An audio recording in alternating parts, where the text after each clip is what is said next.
पिंबड़ियुनि मथे पेर रखण जो उमेदूं, छपर वारे ढकण जहिड़ियूं हसरतूं जॾहिं मिटी में मिली वेंदियूं आहिनि।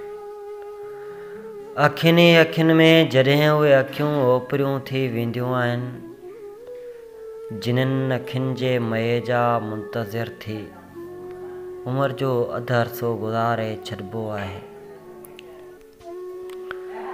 दिलियूं पीड़ाउनि में पचंदियूं आहिनि, दिलियूं रोग पालींदियूं आहिनि, दिलियूं विछोड़नि जूं भोगनाऊं भोगे धड़कण न आहिनि छॾींदियूं।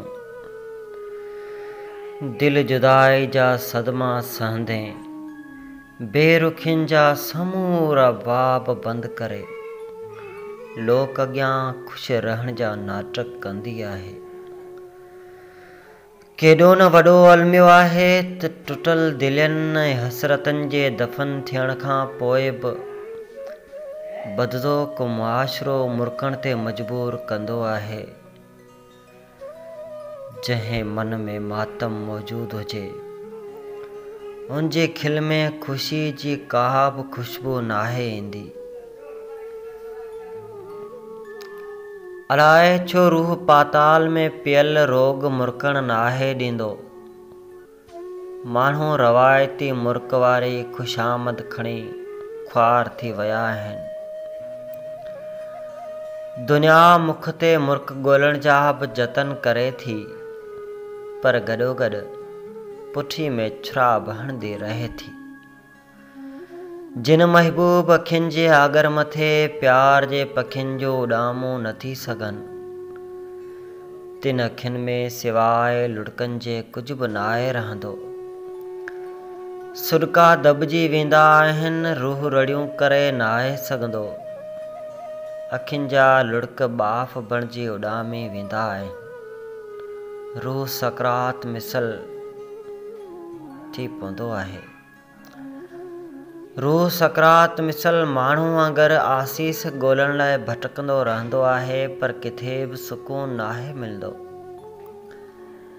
जंहिं दर ते ख़ुशियूं माणणु चाहे थो उतां नवां ज़ख़्म मिलनि था।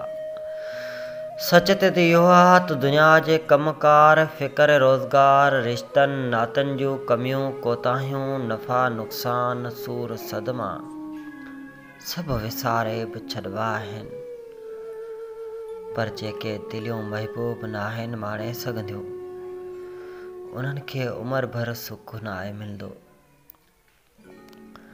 हिकु माण्हू दुनिया जा सभु सितम सही सघे थो, पर महबूब जे बेरुखी हुन खे मरण ते मजबूर करे थी।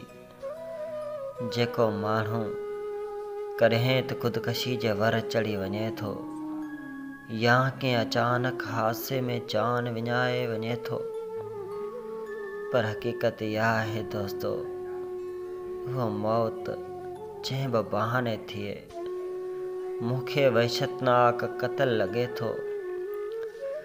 जेको क़त्ल या त संदसि महबूबी करे थो या बदिलो को मुआशिरो जेको महबूबी माणतान जे विच में रंडक रहे थो।